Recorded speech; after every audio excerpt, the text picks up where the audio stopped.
Outflow करते हैं, मतलब मनी कहीं पैसा लगाते हैं, उसको कहते हैं। दो तरह का हम लोग मोटिव होता है, एक इन्वेस्टमेंट पर्पस और एक ट्रेडिंग पर्पस। इन्वेस्टमेंट का मतलब when you invest money in some assets for long term, ठीक है।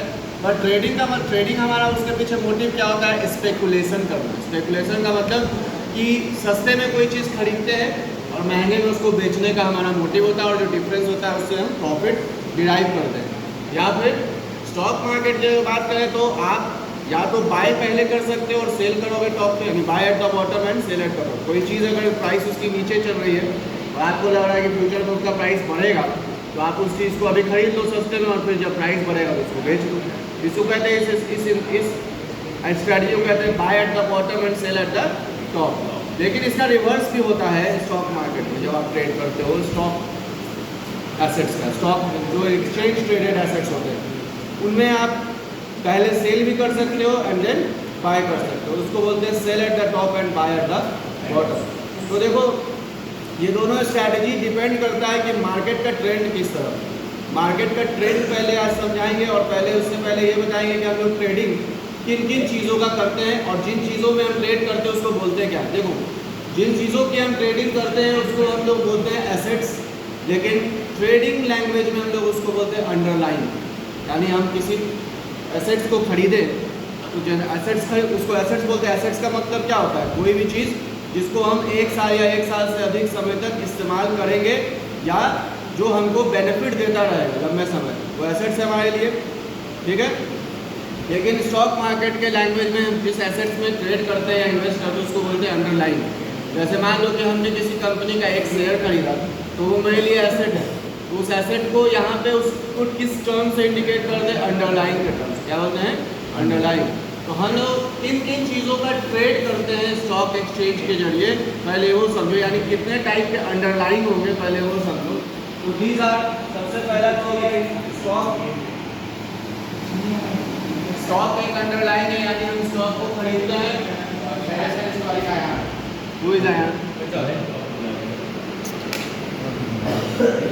तो स्टॉक क्या है, किसी कंपनी का हम शेयर्स खरीदें, है ना, उसको बोलेंगे स्टॉक। या फिर स्टॉक का ट्रेड नहीं हो तो फिर इंडेक्स का भी ट्रेडिंग करते हैं। इंडेक्स क्या होता है, इंडेक्स एक प्रकार का इंडिकेटर होता है जो हमारे इकोनॉमी के ग्रोथ मूवमेंट को दर्शाता है। अगर इंडेक्स अप में जा रहा है मतलब हमारा इकोनॉमी अच्छा परफॉर्म कर रहा है ना।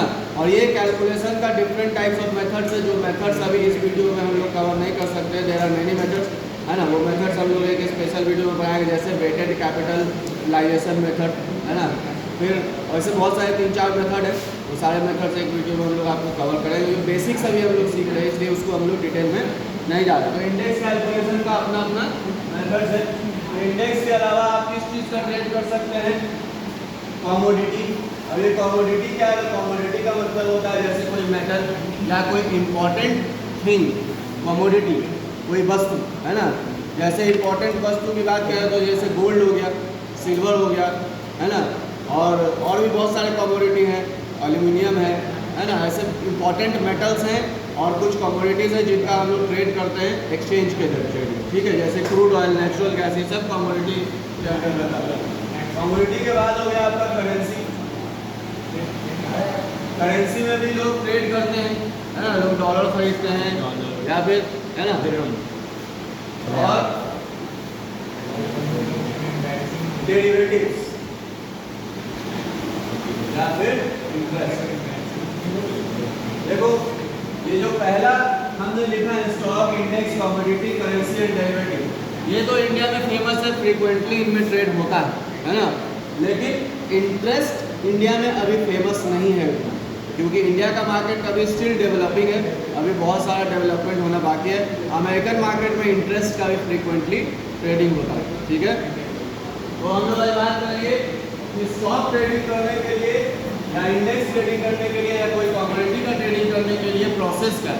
तो इसको ट्रेड करने के लिए सबसे पहला प्रोसेस तो ये है कि आपको एक डीमैट अकाउंट ओपन कराना पड़ेगा। और डीमैट अकाउंट का मतलब क्या होता है, डीमैट का मतलब होता है डी मटेरियल, ठीक है। मटेरियल का मतलब होता है कोई चीज़, जैसे आपको कोई पेपर पे लिख के हम एक सर्टिफिकेट बना के दिए, दैट इज़ मटेरियल। आप उसको छू सकते हैं, देख सकते हैं, लेकिन अब क्या होता है, सर्टिफिकेट्स जो आता है शेयर्स का, जैसे आप कोई कंपनी का शेयर्स खरीदेंगे तो उसके जो शेयर सर्टिफिकेट आता है वो डीमटेरियल फॉर्म में आता है, मतलब डिजिटल फॉर्म में आता है। तो डिजिटल फॉर्म में अकाउंट में आता है, तो आपके लिए पास डिजिटल अकाउंट होना चाहिए। जैसे अब बैंक भी ऑनलाइन हो गया, तो वैसे स्टॉक मार्केट भी अब क्या हो गया है, ऑनलाइन। जब स्टॉक मार्केट ऑनलाइन नहीं था तो लोग पिट में ट्रेडिंग करते थे, रिंग में जाकर, पिट बोलते हैं उसको, जहाँ पे जैसे गुरु मूवी आप देखे हो अभिषेक बच्चन का, उसमें अभिषेक बच्चन जाता है और भीड़ में हल्ला करता है, इसलिए गोली लगाता है। तो वो जो प्लेस जहाँ पे ट्रेडिंग होता था, अब भी होता है लेकिन बहुत कम होता है, उसको बोलते हैं पिट, ठीक है। लेकिन अब पिट को जो है डिजिटलाइज कर दिया गया और ट्रेडिंग को ऑनलाइन कर दिया, जिसका नतीजा ये है कि आज पूरे देश में और बच्चा भी ट्रेडिंग के बारे में जानने लगा, ठीक है, और इंटरेस्ट दिखा रहा है, जिसके कारण CBSE भी देखा कि फाइनेंशियल लिटरेसी के तहत बच्चों को लिटरेट किया जाए, फाइनेंशियल एजुकेशन दिया जाए, इसलिए उसने एक मॉड्यूल, एक सब्जेक्ट प्लान करके आप लोगों के लिए डाल दिया, इंट्रोड्यूस कर दिया, ठीक है। नहीं तो हम लोग जब पढ़ते थे तो हम लोग तो कॉल पुट क्या होता है बताएंगे, सपना में भी नहीं सोचे थे कि ऐसा भी कुछ होता है, क्योंकि उस ज़माने में बस यही सिखाया जाता था कि श्रवण थे, बहुत आज्ञाकारी, उनके दो माता पिता थे, दोनों अंधे थे, हैं, और उसको लेके टोकरी में घूमते रहते थे। तो वो सब कहाँ ज़माना गया। अब जो है प्रैक्टिकल और बहुत ही मटेरियल चीज़ों को पढ़ाया जाता है ना बच्चों, ठीक है। तो देखो स्टॉक का मतलब समझ गए, आपने किसी कंपनी का शेयर खरीद रहे हो। इंडेक्स का मतलब कि एक जैसे इंडस्ट्रीज, जैसे एक जैसे सेक्टर्स में जो भी कंपनीज फॉल कर रहे हैं उनका एवरेज मूवमेंट क्या है। जैसे अगर हम निफ्टी 50 की बात करें तो इंडिया में जो बेस्ट 50 कंपनीज है उनका एवरेज मूवमेंट क्या है। अगर वो अप में जा रहा है तो हम कहेंगे इकोनॉमी इज ग्रोइंग, यानी इंडेक्स मूव कर रहा है अप ट्रेंड में। अगर वो डाउनवर्ड में मूव कर रहा है मतलब हमारा इंडेक्स डाउन ट्रेंड में, ठीक है। और कभी कभी साइडवेज में रहता है। तो बताएंगे, जो अभी हम तुमको डॉ थ्योरी बताएंगे तो बताएंगे what is up trend, what is down trend and what is sideways, ठीक है। इंडेक्स का मतलब समझ गए, कमोडिटी का मतलब समझ गए, जैसे gold, silver, crude oil, natural gas, ये सब कुछ इंपॉर्टेंट कमोडिटीज़ हैं। कोई जैसे कोई चीज़ है जिनका दुनिया में बहुत डिमांड है और दुनिया में इसका यूज़ होता है, ठीक है। गोल्ड का जैसे यूज़ कर लो, तो गोल्ड का यूज़ क्या है, आप लोग कहोगे सर ऑर्नामेंट्स में आएंगे, नहीं। गोल्ड का यूज है वैल्यू स्टोरेशन, है ना। जैसे अभी देखो ईरान और इजराइल में युद्ध हुआ तो सब लोग स्टॉक मार्केट से पैसा निकाल कर गोल्ड में इन्वेस्ट करने लगे, क्योंकि गोल्ड ही ऐसा चीज़ है जो मार्केट में इजीली एक्सेप्टेबल है सभी के द्वारा और जिसका वैल्यू कभी आप डिस्ट्रॉय नहीं कर सकते, क्योंकि उसकी यूज़ इतनी ज़्यादा है कि आप उसको मार्केट में इजीली लिक्विडेट, इजीली रियलाइज़ कर सकते हैं। रियलाइज़ करने का मतलब कैश में कन्वर्ट कर सकते हो, ठीक है ना। तो कमोडिटी का मतलब समझ गए, फिर करेंसी, करेंसी का मतलब आप समझ लो जैसे इंडिया में रुपीज़ है, डॉलर है, फिर डेरिवेटिव। तो अब हमारा जो फोकस रहेगा डेरिवेटिव के ऊपर ही फोकस रहेगा कि what is derivative. Derivative start करने से बस इतना बता दें कि देखो जैसे आप सुने हो कि स्टॉक मार्केट में ट्रेड करना रिस्की, तो बाबू रिस्क तो हर जगह है, रिस्क हर चीज़ में। कोई एक जगह बता दो जहाँ रिस्क नहीं है। Life is a risk. अभी हम यहाँ से बाहर निकले, हार्ट अटैक आ गया, मर गए, खत्म कहानी। आए अभी यहाँ पढ़ा रहे, ऊपर से पंखा मेरे सर पे गिर जाए, मर जाएंगे, खत्म। तो रिस्क हर जगह है। लोग यूपीएससी का तैयारी करते हैं, 5 साल 6 साल देते हैं, जबकि उनको पता है कि होने का चांस मात्र 2% या 1%, वो भी बहुत ज़्यादा है, क्योंकि 10 लाख इंसान अगर भरता है तो मुश्किल से 5,000 या 6,000 सीट होता है, तो परसेंटेज कैलकुलेट कर लो। लेकिन फिर भी लोग यूपीएससी की तैयारी करते हैं, तो रिस्क हर जगह है। तो स्टॉक मार्केट को आज से पहले तक, यानी जब तक एजुकेशन नहीं था, लिटरेसी नहीं था, हमारे पेरेंट्स भी इसको समझते थे कि ये एक जुआ है। जुआ किसे कहते हैं? जुआ जब आप कहीं पे पैसा लगा रहे हैं इस मकसद से कि पैसा आपका बढ़ जाएगा, कुछ प्रॉफिट हो जाएगा, और जहां आप लगा रहे हैं उस चीज़ के ऊपर आपका कोई कंट्रोल नहीं है। जैसे आप क्रिकेट मैच के ऊपर अगर मान लो पैसा लगाए सट्टा, तो क्या क्रिकेट मैच के ऊपर आपका कंट्रोल है? नहीं है ना। लेकिन स्टॉक मार्केट में जो प्राइस का मूवमेंट है उसके ऊपर आपका कंट्रोल, जो लॉस है होने वाला जो लॉस, उसके ऊपर आपका कंट्रोल है। आप कंट्रोल कर सकते हो कि हमको कितना लॉस बेयर करना है या कितना प्रॉफिट तक हमको वेट करना है। और वो कैसे कंट्रोल करते हैं? तो एनालिसिस से। एनालिसिस का मतलब प्रॉपर स्टडी से। किस चीज़ का स्टडी करते हैं? तो बेसिकली देखो, बेसिक्स हर जगह इकोनॉमिक्स का काम करता है, डिमांड और सप्लाई। आप कोई भी चीज़ इंडिकेटर पढ़ोगे वो सब डिमांड और सप्लाई, प्राइस एक्शन ही क्या है, डिमांड और सप्लाई का रिलेशन, समझ गए। डिमांड और सप्लाई आई थिंक आप लोग नहीं पढ़े होंगे तो आप लोग कहीं यूट्यूब पे बहुत सारे वीडियोस आपको मिल जाएंगे, आप लोग पढ़ लेना। नहीं तो 11th क्लास में आप लोग आओगे, कॉमर्स लोगे तो इकोनॉमिक्स में आपको भरपेट पढ़ाया जाएगा, इकोनॉमिक्स माइक्रो इकोनॉमिक्स में, ठीक है। अभी हम आते हैं आगे कमोडिटी करेंसी कैसे और डेरिवेटिव्स की बात कर रहे हैं। और इंटरेस्ट मतलब होता है बैंक रेट। अमेरिका में इंटरेस्ट रेट के ऊपर भी ट्रेडिंग होता है, स्वैपिंग कहते हैं उसको, स्वैप। तो उसके बारे में भी हम लोग डिस्कस ज़्यादा नहीं करेंगे क्योंकि इंडिया में वो फ्रीक्वेंटली ट्रेडिंग नहीं हो रहा है, ठीक है। आते हैं डेरिवेटिव्स। सबसे ज़्यादा जो रिस्की इंस्ट्रूमेंट है, अब रिस्क है तो प्रॉफिट भी बहुत होगा। 1 सेकेंड में प्रॉफिट आसमान में चला था और 1 सेकेंड में कभी कभी प्रॉफिट नीचे भी चला जाता। आप लोग कभी सुने होंगे hero zero trade. Hero zero trade में गामा ब्लास्ट का बेनिफिट क्या ट्रैक करने का कोशिश करते हैं ट्रेडर लोग। गामा ब्लास्ट क्या होता है, तो डेरिवेटिव्स का कैलकुलेशन होते हैं कुछ, जिसको हम लोग ग्रीक्स बोलते हैं, ग्रीक्स। वो हम लोग देखेंगे बाद में कि ग्रीक्स क्या, कौन से ग्रीक्स से क्या हमें हेल्प मिलता है ट्रेड करते वक्त, है ना।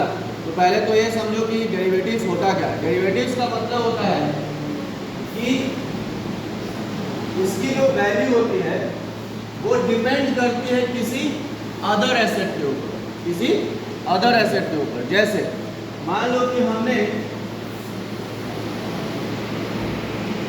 गोल्ड खरीदा, तो गोल्ड का वैल्यू जो है वो गोल्ड के प्राइस के ऊपर डिपेंडेंट है सोलली, कि गोल्ड का प्राइस ऊपर जाएगा कि नीचे जाएगा। वो गोल्ड के जो फैक्टर्स हैं डिमांड और सप्लाई के, उसके ऊपर डिपेंड कर रहा है, ठीक है। लेकिन अगर तुम गोल्ड का कोई डेरिवेटिव खरीदो, तो डेरिवेटिव खरीदोगे तो डेरिवेटिव्स का प्राइस का मूवमेंट किसके ऊपर डिपेंड करेगा, गोल्ड के प्राइस के ऊपर।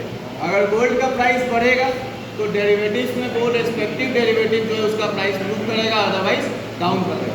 तो डेरिवेटिव्स होता क्या है, तो देखो डेरिवेटिव्स में दो चीज होता है, एक होता है फ्यूचर और एक होता है option, future and option. Future का मॉडर्नाइज फॉर्म है जिसको हम लोग बोलते हैं ऑप्शन, ठीक है। फ्यूचर का मतलब क्या होता है, जिसको हिंदी में हम लोग बोलते हैं वायदा कारोबार। अब ये वायदा कारोबार क्या होता है, तो उसको समझने से पहले एक कॉन्सेप्ट समझो, एक कहानी को सुनो, तुमको फ्यूचर के बारे में समझ में आएगा। जैसे सपोज करो आज से 1 मंथ के बाद, आज तारीख क्या है, 5 अक्टूबर। आज से 1 महीना बाद तुम चाहते हो कि तुम अपने लिए 1 केजी गोल्ड खरीदना चाहते हो, 1 केजी गोल्ड।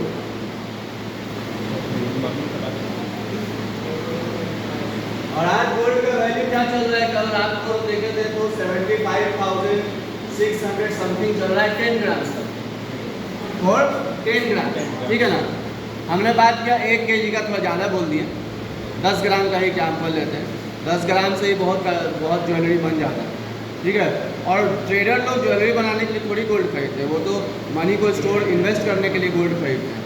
तो मान लो कि तुम्हारे पास 1 महीने बाद कहीं से 75,000 रुपये आने वाला है और तुम इस 75,000 रुपये से चाहते हो कि तुम गोल्ड खरीदो, तो लेकिन तुम्हारे पास पैसा कब आएगा, 1 महीने बाद।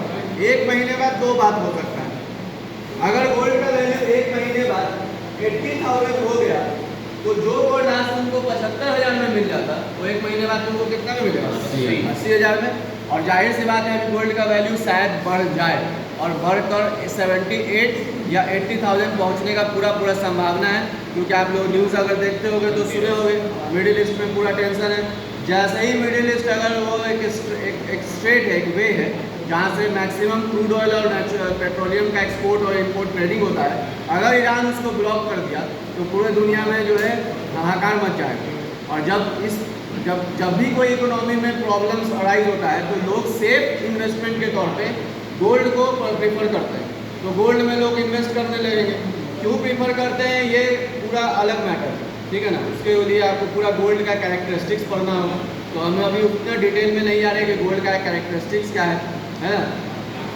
तो मान लो कि 1 महीने बाद ये 80,000 रुपये हो जाएगा, तब तुमको जो आज 75,000 रुपये में मिल जाता वो तुमको कितना पे करना पड़ेगा? 80,000।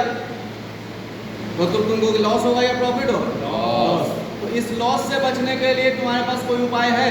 Yes sir. क्या उपाय? अभी बोल देंगे उसको कि 1 महीना बाद। तो अभी जब आप जाकर बोल देने से सिर्फ नहीं होता, बोल देने से अगला धोखा दे दिया तो क्या करते हैं, उसके लिए हम एक फ्यूचर कॉन्ट्रैक्ट बाय या सेल करते हैं। फ्यूचर कॉन्ट्रैक्ट मतलब कि आप एक सोनार के पास से ही सोना खरीदेंगे। जनरली सोनार का एग्जांपल लेते हैं, हालांकि जो कमोडिटी की ट्रेडिंग होती है वो एक्सचेंज में होता है, ठीक है।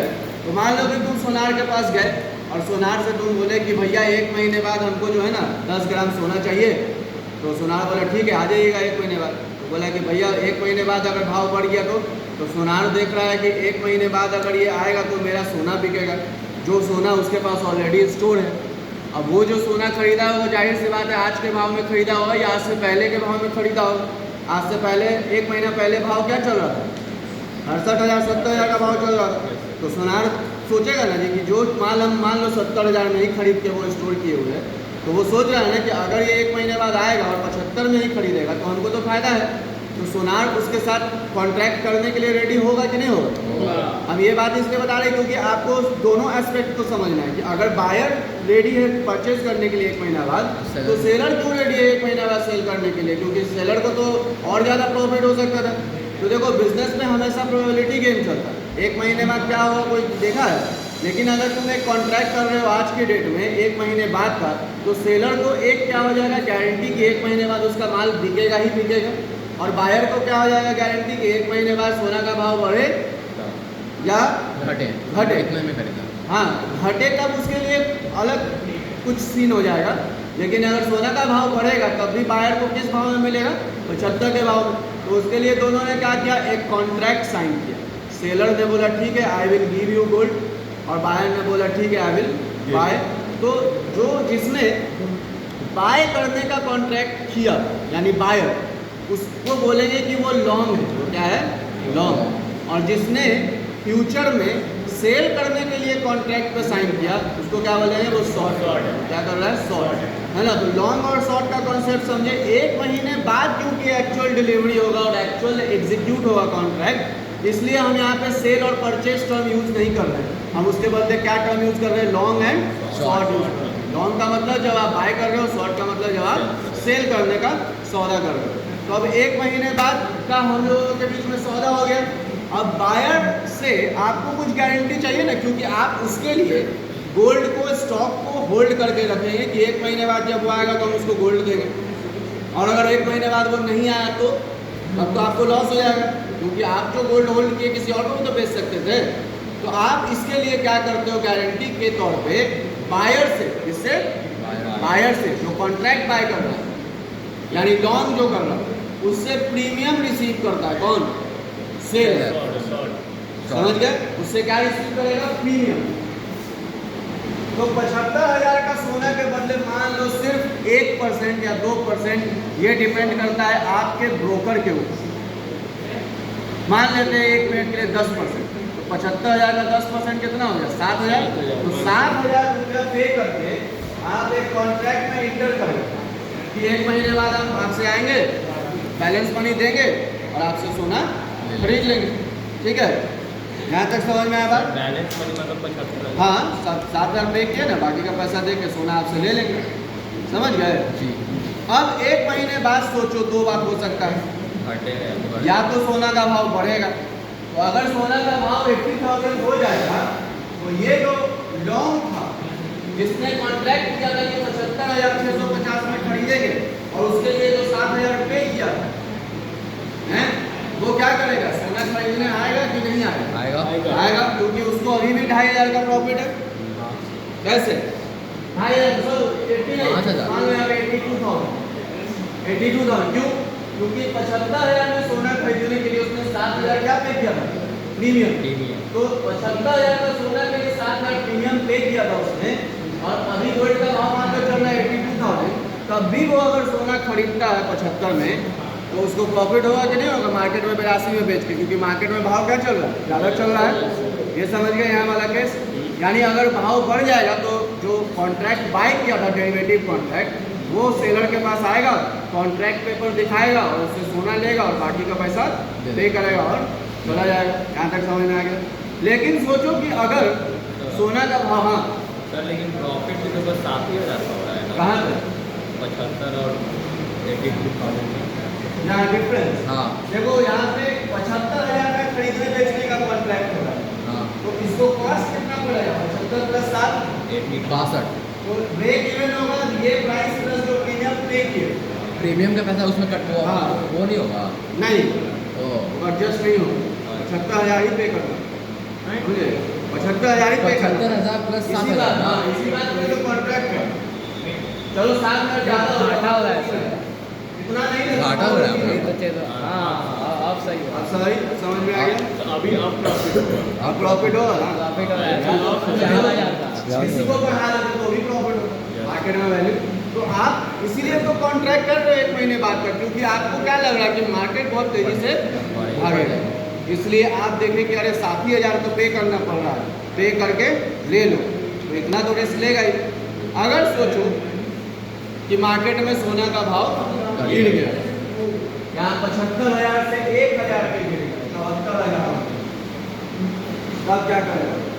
भाग गया है। मार्केट से नहीं खरीदेगा सस्ता में, मार्केट से नहीं खरीदेगा, मार्केट से खरीद लेगा, बेच देगा। है ना?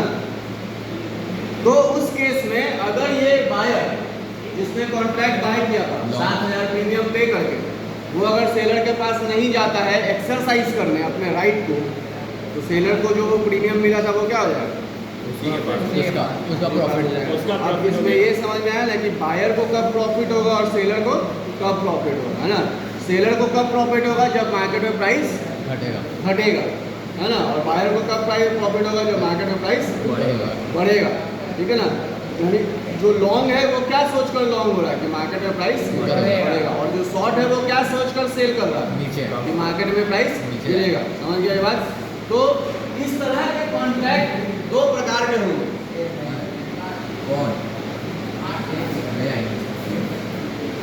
आइए ना